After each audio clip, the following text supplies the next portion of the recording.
చిన్న పిల్లలకి పని చెప్పే ముందు మీరు ఆ పనిని కరెక్ట్‌గా వాళ్ళకి చెప్పండి. ఏం చేయాలి ఏంటి అని. Hi! Welcome back to my channel. మా పాప ఏం చేసిందంటే వాళ్ళ నాన్న బెండకాయలు తీసుకొచ్చారు. సో, బెండకాయలు ఫ్రై అంటే దానికి చాలా ఇష్టం. అది ఎక్కువ టైం ప్రాసెస్ కాబట్టి దాన్నే కట్ చేయమని చెప్తాను నేనెక్కువ. అయితే ఆళ్ళ నాన్న ఏం చేశారంటే, "నీకు బెండకాయలంటే ఇష్టం కదా! నేను తెచ్చాను. కానీ నువ్వు కడిగి అవి బంకగా ఉంటాయి కదా! బంక రాకుండా ఉండాలంటే ఒక 5 మినిట్స్ ఎండలో అలా ఆరబెట్టి తీసుకొచ్చి కట్ చెయ్యి" అని చెప్పారు. నా కూతురు ఏం చేసిందో మీకు చూపిస్తాను.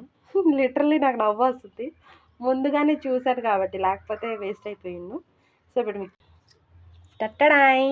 చూడండి ఏం చేసిందో మా పాప. చక్కగా ఒక పేపర్ ఏసి నీట్‌గా ఈటిల్ని ఇలా సెపరేట్‌గా ఎండబెట్టింది.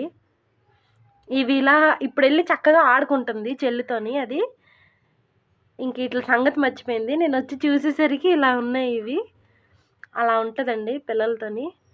వాళ్ళకి సో, నేనేం చెప్తున్నానంటే పిల్లలకి ఏదైనా పని చెప్పేటప్పుడు కొంచెం కేర్‌ఫుల్‌గా, డీటెయిల్‌గా వాళ్ళకి ఎక్స్‌ప్లెయిన్ చేసి తర్వాత ఏదైనా పని చెప్పండి. లేకపోతే ఇలాంటి పనులే చేస్తారు. సో, హాయ్ అండి. నా పేరు లీలా. నా వీడియోస్ చెక్ చేయండి. నా వీడియోస్ మీకు నచ్చినట్టయితే ప్లీజ్ ఛానల్‌ని సబ్స్క్రైబ్ చేసుకోండి. Thank you for watching. Bye.